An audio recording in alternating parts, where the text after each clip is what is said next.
Now she's saying I attacked her. I didn't ask her any more questions. I just said, "We're on our way." The drive to the station was the longest of my life. The car was silent, except for the sound of Mark's hands gripping the steering wheel like he wanted to crush it. I stared out the windshield, trying to keep my hands from shaking.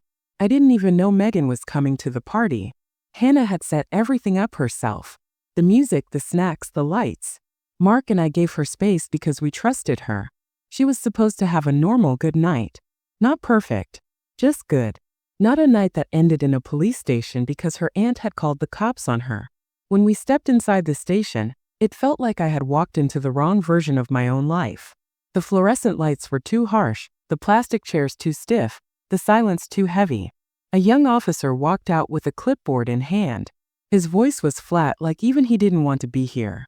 "She's being released to you tonight," he said. "There's no charge yet." "Then why is she here?" I asked. "There was an accusation of assault." "She's under investigation." I bit my tongue. I couldn't trust myself to speak. I just nodded. A few minutes later, they brought Hannah out. She looked drained, like someone had pulled the plug and all her energy had leaked away. Her face was red and blotchy, her eyes swollen. She clutched a clear plastic evidence bag, holding the shattered pieces of her phone. She didn't speak until we got back in the car. "It was supposed to be a normal party," she whispered. "And then she showed up." Neither Mark nor I said a word. "I told her I'd call you," Hannah went on. "But then she took my phone, and then she fell. She slipped on the steps. I didn't touch her. I didn't do anything." I turned in my seat. Did anyone else see what happened? Some kids were outside, but her friends backed her up. They said I shoved her. Now she's saying I attacked her. I didn't ask her any more questions. I just said, "We're on our way." The drive to the station was the longest of my life. The car was silent, except for the sound of Mark's hands gripping the steering wheel like he wanted to crush it. I stared out the windshield, trying to keep my hands from shaking. I didn't even know Megan was coming to the party. Hannah had set everything up herself. The music, the snacks, the lights.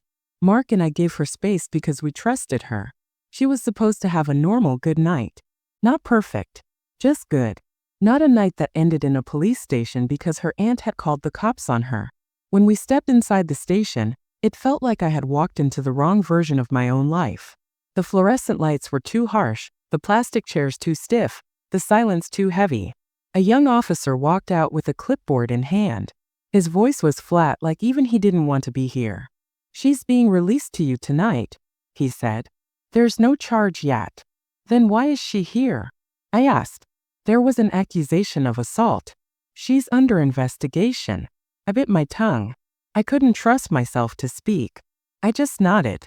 A few minutes later, they brought Hannah out.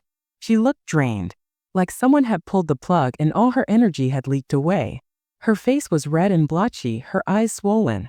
She clutched a clear plastic evidence bag, holding the shattered pieces of her phone. She didn't speak until we got back in the car. "It was supposed to be a normal party," she whispered.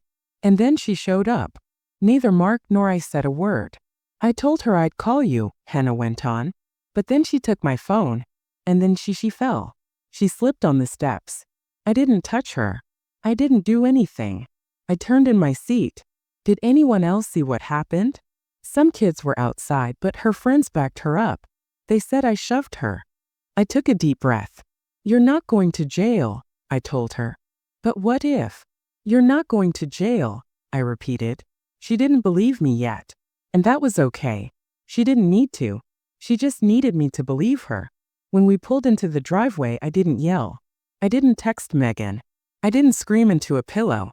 Instead, I walked inside, sat at the kitchen table, and started making a list.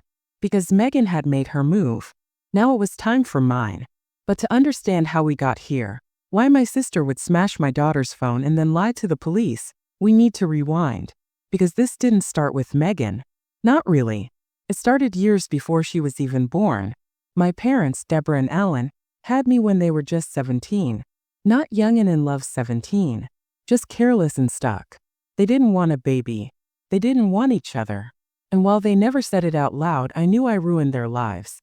I saw it in their looks, their size, the way they talked about what they could have done if things had been different. My mom partied a lot. My dad disappeared often, coming back with new cologne and new arguments. They broke up and got back together more times than I can count. I spent most of my childhood at my grandparents' house pretending it was normal. Then, when I was 22, just when I thought they were finally done for good, they shocked me.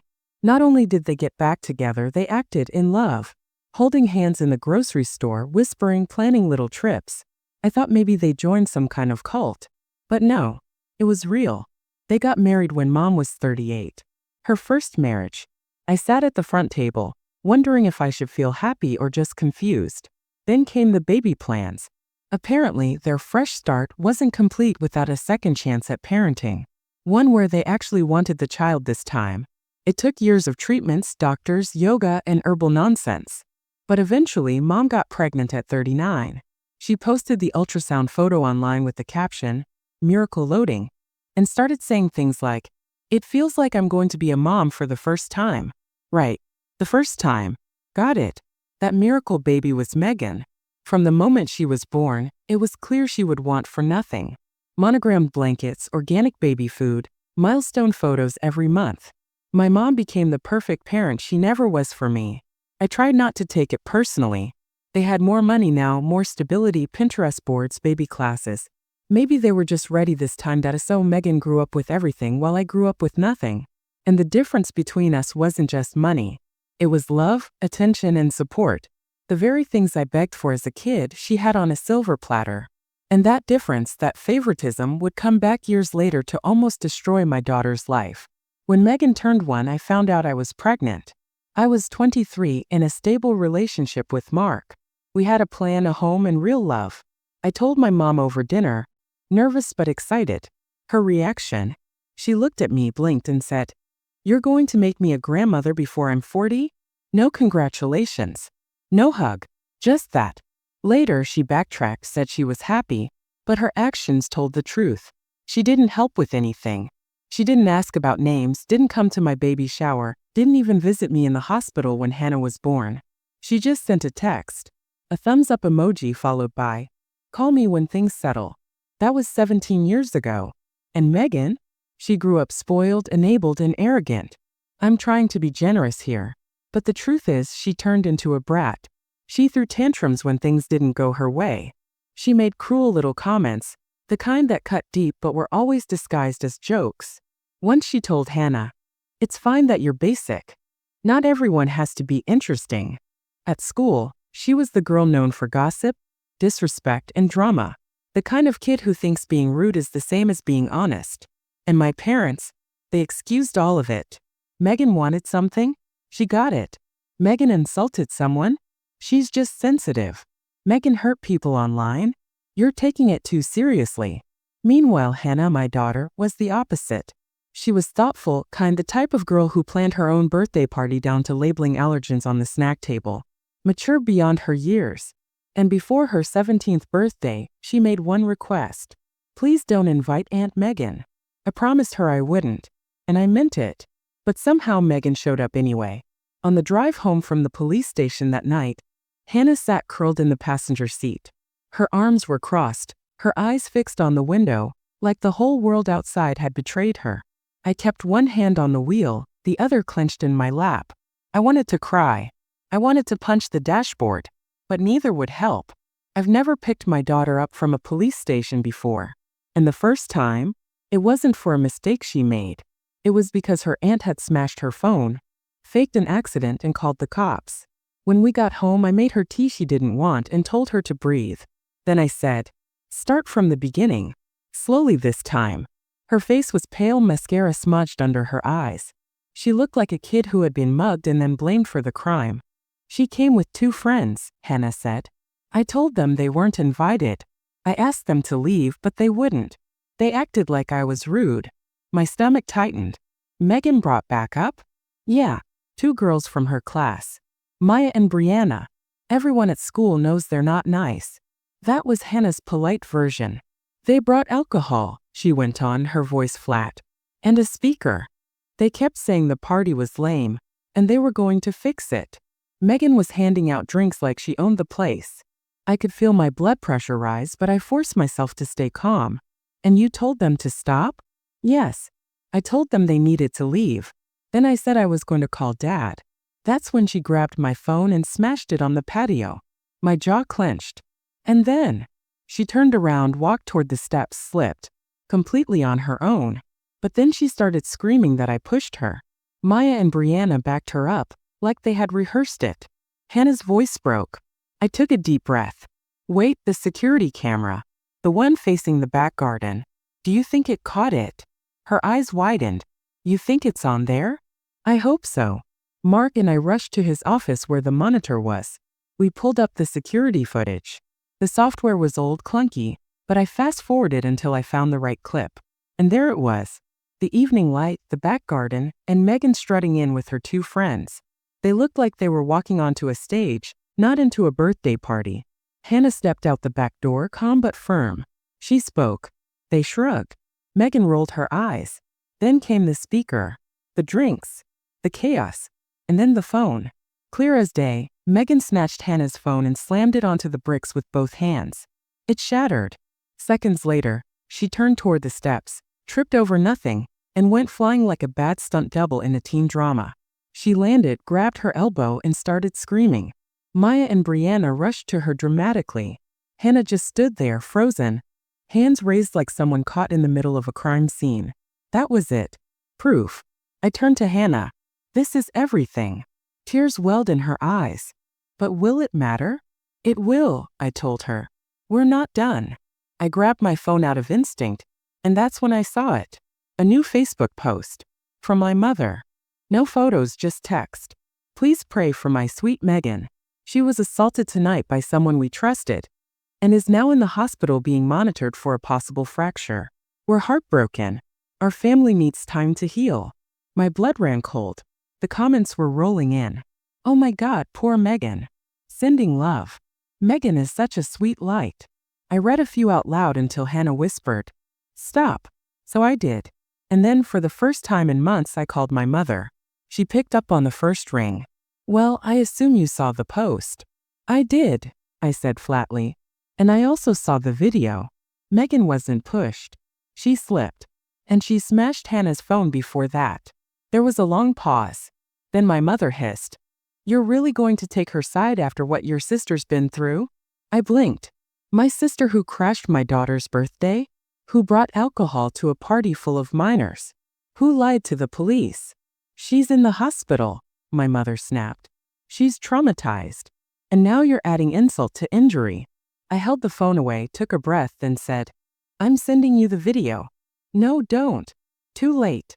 Already sent." I hung up. 5 minutes later she called back. "You think you're clever?" She spat. "That video is fake. Obviously fake. Edited. God knows what you and Mark did to it." I froze. "Excuse me.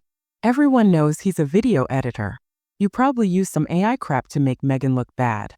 If you try to send this to the police, you're no daughter of mine. Don't come crying when you realize what you've done." I stayed calm. Megan lied. You know it. Goodbye. I hung up. And for the first time that night, I understood the truth. I had shown her the evidence. She looked right at it. And she chose the lie. That's when I realized this wasn't just about Megan. This was about my parents too. And if they wanted to play dirty, they had no idea who they were messing with. So I had the video. I had the truth.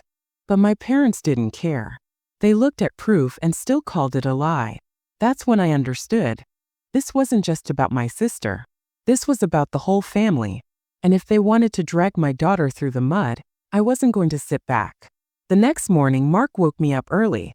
He had his laptop open, the footage on repeat. "I exported 3 copies, he said. "One for the police, one for our lawyer, and one to keep safe. If they try anything, we're covered." I nodded, rubbing my temples. I hadn't slept. Hannah barely ate breakfast. She kept staring at her hands like they were dirty, like she couldn't wash off the feeling of being accused. It broke me. That afternoon, a letter arrived. Not an email. Not a phone call. A formal letter. From a lawyer. It was a notice of intent to press charges against Hannah for assault. My hands shook as I read it. Mark had to take it from me. And at the bottom, signed by my parents. They were backing Megan's story. I sat down on the floor. My world spun. There, They're really doing this, I whispered. They're really trying to ruin their own granddaughter's life. The next week was a blur of meetings. Our lawyer, Ms. Patel, was sharp and calm. She leaned back in her chair, tapped her pen and said, "They don't have a case. You have video evidence. But be prepared. This won't just disappear overnight." She was right, because Megan didn't just lie. She doubled down. On social media, she posted photos of her arm in a sling with captions like, "Recovering from being attacked. Grateful for real family who supports me." The comments were brutal. People wrote things like, "I can't believe your niece did that to you." Others said, "Press charges, don't let her get away with it." Hannah saw it all. She stopped eating dinner with us. She stopped answering her friends' messages. She deleted her Instagram. One night, I found her sitting on the bathroom floor whispering, "Why do they hate me? I didn't do anything." And I realized this wasn't just a family fight anymore. This was character assassination. They weren't just punishing me. They were trying to destroy my daughter. The first court hearing was short, procedural, but I'll never forget walking into that room. Megan sat at the front with her lawyer, her arm still in that ridiculous sling. My parents sat proudly beside her, whispering encouragement. When Hannah and I walked in, their heads turned away, like we didn't exist. Hannah's hands shook. She gripped mine like a lifeline. The judge asked simple questions. Dates, names, initial statements. Megan spoke with fake tears in her voice, saying, "She shoved me. I thought I was going to die. I still can't sleep at night." And then my mother stood up, swore under oath that she saw bruises on Megan's body that proved she had been assaulted. I wanted to scream. She wasn't even there that night. But Miss Patel squeezed my arm and whispered, "Patience. Let them bury themselves." Outside the courtroom, Megan smirked at Hannah. Just a tiny smirk like a trophy grin. Hannah broke. She burst into tears right there in the hallway. That was the moment I snapped. I pulled out my phone, opened the video and hit play. Loud. Right there, in front of Megan, my parents, and half the building. The sound of Megan's voice filled the hallway. Her laughter. The crack of Hannah's phone smashing. And the clear shot of her tripping over her own 2 feet. Silence. Megan's face went pale. My mom hissed, "Turn that off. That's fake." I looked her dead in the eye. "Keep saying that. The judge is going to love it." Then I walked Hannah out of the building, holding her like she was made of glass. That night, things escalated again. A police officer came to our door. He said there had been a report, anonymous, accusing Hannah of harassing Megan online with fake accounts. I almost laughed. They were inventing crimes now. We invited the officer inside, showed him Hannah's deleted social media, explained she hadn't even had accounts active for days. Mark handed him a flash drive with the security footage. The officer nodded. "Between you and me, this looks like harassment against your daughter. Keep everything documented." And that's when I realized Megan and my parents weren't just lying. They were trying to break Hannah until she gave up. But they underestimated something. Hannah may have been shaken. But me? I was furious. And fury can be very productive. Over the next week, Mark and I gathered everything. Screenshots of Megan's posts. Texts she sent to Hannah before the party mocking her. The security footage in 3 formats. Witness statements from 2 of Hannah's friends who were at the party and saw everything. Ms. Patel smiled when she saw the file. This isn't just defense. This is counterattack. And that's exactly what we did. We filed a countercomplaint. Defamation. Harassment. False reporting. The next hearing, Megan walked in confident again. But this time, Ms. Patel stood tall and pressed play on the footage in open court. The judge leaned forward, eyes narrowing as the video rolled. He saw the smashed phone, the slip, the fake performance. And when it ended, the room was silent. Megan shifted uncomfortably. My parents looked like statues, their faces drained of blood. Then Ms. Patel calmly placed the printed Facebook post on the judge's desk, followed by the screenshots, followed by the witness statements. It was like stacking bricks, one after another, until the wall was too high to climb. The judge cleared his throat. "From what I see here," he said slowly, "the alleged victim appears to be the aggressor. And this case, frankly, borders on malicious prosecution." My heart stopped. The judge turned to Megan. "Young lady, you should consider yourself very lucky we are not proceeding with charges against you today."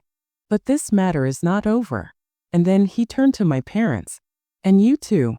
You swore under oath that you saw injuries you could not possibly have seen. That is perjury. I will be referring this to the district attorney's office. My mom gasped. My dad's mouth opened, then closed again like a fish out of water. For the first time, they looked scared. That was the day everything shifted. The case against Hannah was falling apart. But the fallout from my parents and sister? That was just beginning. The courtroom had gone quiet. The judge had exposed the lies. And for the first time, my parents and sister weren't in control. But if they thought their nightmare was over, they were wrong. Because the real fallout hadn't even begun. The weeks that followed were surreal. We went from being defendants to witnesses. The district attorney opened an investigation into Megan for false reporting, and into my parents for perjury. First, I didn't believe it. I thought they'd wriggle out like always. My parents had spent their whole lives twisting stories, gaslighting, rewriting history until everyone doubted themselves. But this time, they weren't the ones holding the narrative. The footage was. The screenshots were. The witnesses were. And the law was.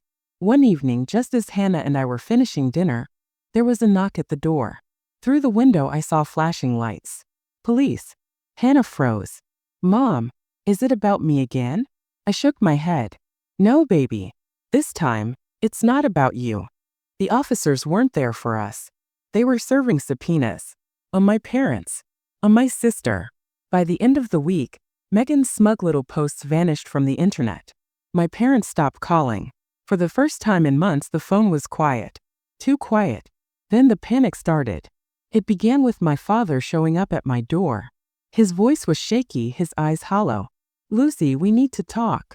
I didn't open the door. He pleaded through the wood. We didn't think it would go this far. We thought it would scare you. That's all. Scare me? They tried to destroy my daughter's future. Hannah heard his voice and ran upstairs, slamming her bedroom door. She didn't want to hear him. She didn't want anything to do with them. And honestly, neither did I. I let him talk to the empty air for 5 minutes. Then I turned the deadbolt. He banged once, muttered something under his breath, and left. That was the last time he ever came to my house. Court moved slowly as courts do. But every new hearing was another crack in their armor. Megan cried, begged, tried to shift blame. It was just a misunderstanding. I was emotional that night. I didn't know the camera was recording. But the judge wasn't buying it. My parents tried a different tactic. They played the victims. We were just trying to protect our daughter. We didn't mean to mislead the court. But when their signed false police statement was held up in front of them, their excuses fell flat. They weren't just liars anymore. They were criminals. Through it all, Hannah slowly started to heal. First, she was quiet, closed off. But as she watched the lies unravel in court, something inside her shifted. One day after a hearing, she turned to me and whispered, "They can't hurt me anymore, can they?" I pulled her into my arms. "No, sweetheart. They can't. Not ever again." For the first time in months, she smiled. The final hearing was a blur. But some moments burned into my memory. The judge's gavel. The words, "Case dismissed against Hannah Carter." And then the kicker. Charges recommended against Megan Carter for false reporting, and against Robert and Elaine Carter for perjury. That was my sister. That was my parents. All 3 of them. Exposed. Megan gasped. My mom burst into tears. My dad just sat there, staring at the table like it might swallow him whole. Me? I took Hannah's hand and walked out of that courtroom taller than I'd ever walked in my life. The fallout came fast. Megan lost her job within weeks. Word spreads quickly in our town, and no company wanted to hire someone known for fabricating police reports. She ended up doing community service, sorting garbage at the recycling plant. The same girl who thought she was untouchable, who thought she could ruin my daughter with a lie, was now in a neon vest picking bottles out of trash bins. My parents? They weren't arrested. Age and health spared them from the worst, but the stain was permanent. Their names made the local paper. Everyone knew they had lied under oath. Their church quietly distanced itself. Neighbors stopped waving. Friends stopped calling. They called me, of course, dozens of times, begging, crying, promising they'd make it right. But you can't make right what you deliberately tried to destroy. So I blocked their number. The The strangest part? I didn't feel triumph. I didn't feel joy. I felt free. Free from years of manipulation. Free from the belief that family means loyalty no matter what. Free from the people who had shown me over and over that their love was conditional. That freedom was worth more than any revenge. The first real night of peace came months later. Hannah was in the backyard laughing with her friends. Mark was grilling. The air smelled like summer. And I realized we had survived it. Not just survived. We had won.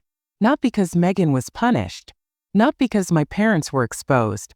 But because Hannah was safe. Because she still had a future.